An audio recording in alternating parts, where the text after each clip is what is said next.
How's it going, everyone? I hope you're having a kick-ass week. This week I'm running a wee experiment. I'm going to take some woods that I've never used before, get them all ready, get them prepped up, and get them into some of the Gumball whiskey at 50% ABV. And the idea is that I want to see what this stuff tastes like, how they vary and differ between each other, and of course, whether or not I should use them in the future.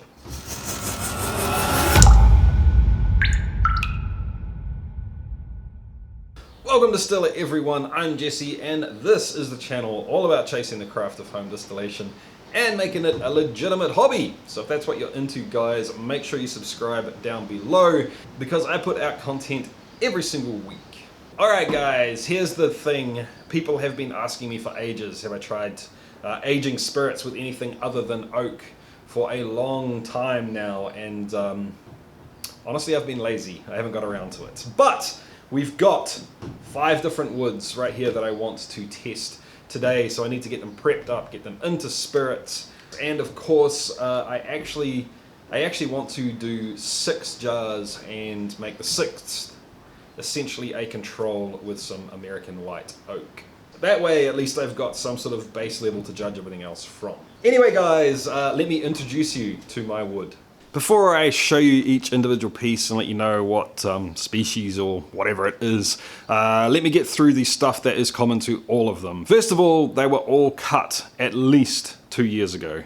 Second of all of them spent 6 weeks out in the Manawatu weather at the same time together. And let me tell you that the Manawatu at this time of year is rain, sun, frost, hail, rain, sun, rain, you get the picture. So they've all been through a relatively stressful seasoning. It's not a huge amount of time, but they have been sat out in the weather for a while. So with that said, guys, let me introduce you to contestant number 1. This is actually oak. Probably not what you were exactly expecting or hoping for in a video like this, but this is grown in New Zealand. My old man actually cut this down at a local school in Hawke's Bay a couple of years back, and I'm going to give it a whirl, see what it's like. Number 2 is Manuka. This is actually, unfortunately, the only New Zealand native that I've got on the list today. I'm a little bit disappointed about that. I wanted to try a couple of others, but I didn't want to delay the video anymore to get my hands on it.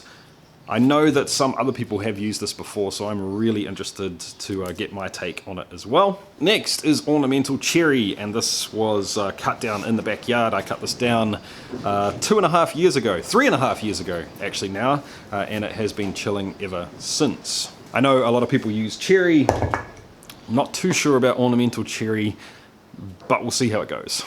Next up is pear. I can't tell you exactly what type of pear it is. Sorry about that, guys. Once again, this was growing in my backyard and it was cut at the same time as the ornamental cherry. Lastly, I have some maple wood from a guy called Hayden. Thanks a bunch, dude, for sending this in. Yes, I am finally getting around to using it. I've heard good things about this, but I haven't tried it myself yet, so I'm super keen to get into this one as well. So step number 1 is to prepare it, and obviously that started 6 weeks ago when I put it out in the weather to season a bit. This is not about testing that. I did just want to do it because a lot of people recommend it, and I wanted to do it the same for each piece of wood. What I'm talking about now is I want to get it cut down to size and then toast it or char it. I also want to keep each of these test subjects as similar to each other as possible other than the wood. So I'm going to be aiming for the same size and the same amount of toast and char on each piece of wood and the same amount, the same volume in each jar. Now I could do it on mass and weigh each piece of wood, but I'm thinking, I don't know, I could have gone either way. I'm going to go on volume and sort of surface area approximately. I'm not going to kill myself over it. But yeah, for the guys that are saying I should have used weight, I hear ya.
That actually went pretty well, team, and just in case you didn't notice while I was doing it, there was a few things that I was aiming for. One, I was trying to not use the very outside of the piece of wood or the very inside. I'm trying to sort of use the middle bit, and obviously with the smaller bits of wood, the cherry and the pear, that's not ideal. I couldn't really do that. But I did do what I could. I didn't use any bark, and I made sure that there was none of the very extremities that were aged in there as well. Next up, I have gone through and chosen 2 pieces of each wood to represent that species. I want a relatively large amount of wood compared to the 600 mils of spirit that I'm aging, but also that allows me to try and sort of even out the inconsistencies in the size of the wood. You know, I can choose one big one and one slightly smaller one, with 2 medium sizes and ones in the next one, that sort of thing, because it is an organic sort of process that I've been doing. It's not an exact thing, cutting it up to the right sizes.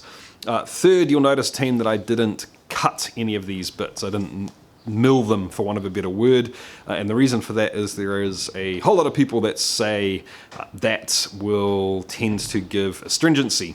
Now, I haven't experienced this, I also haven't tested it, something I will probably do sometime in the future. So here's the thing, guys, I've got 2 pieces of wood selected for each type of wood, and I'm going to treat both of those pieces of wood in 2 different ways.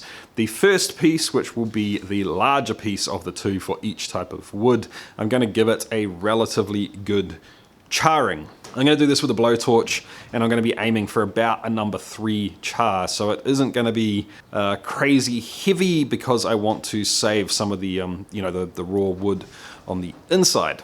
Next, I am going to do a very, very light, slow char with the blowtorch, and the idea here is that what I'm trying to do is give it a little bit of char on the outside, but more sort of uniformly toast the wood through the the domino bit of wood. That's going to take me a wee while to do. There's 10 pieces of wood. I'll get back to you when that's done.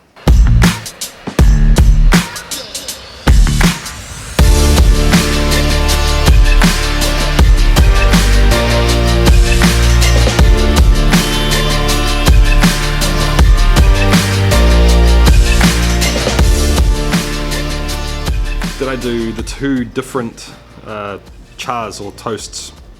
And the reason is I want this experiment to kind of show off everything that wood can do. So I want to have, you know, every version of toast or char represented in some way.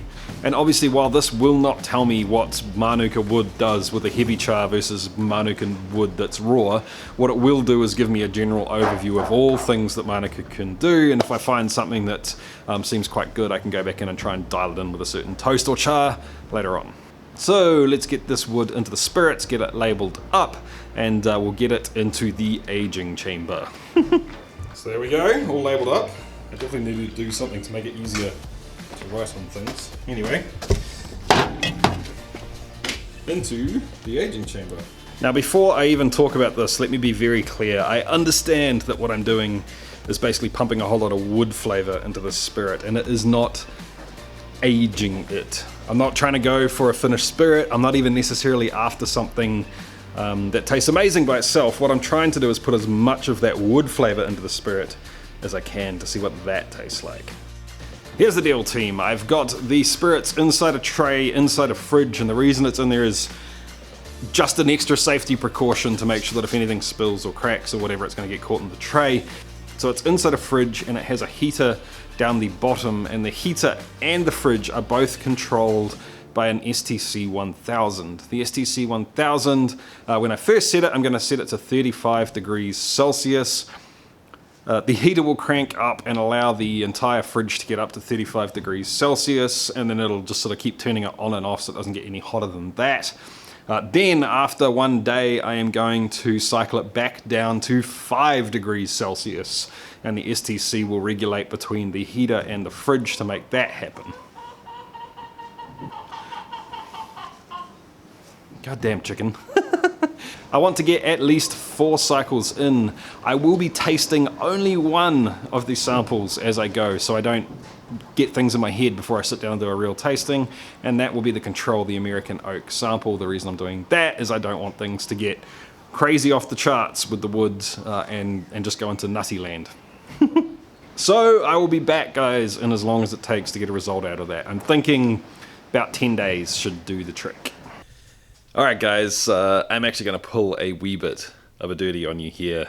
I gotta say, this turned out really well, but this is shaping up to be like a 25-minute episode. So guys, I am going to split the episode. Oh, he's leaving it in a cliffhanger. This channel is totally going to the dogs. But here's the deal, team. What I'm going to do is make an extra episode this week. So I'm putting this episode out on Friday in New Zealand, normal time, and the tasting, the results for the experiment are coming out on Sunday. So as always, thanks a bunch to the Patreons. The proper credit roll will be in the second episode. Make sure to tune in 2 days' time to get the results for this if you're watching it in real time. If you're not watching it in real time, then I'll put a link up top for you when the video's out and a link in the description down below. So like always, team, if you liked the video, give it a thumbs up. If you really, really liked it and you're not subscribed yet, make sure you do so. And as always, guys, keep on chasing the craft. See ya.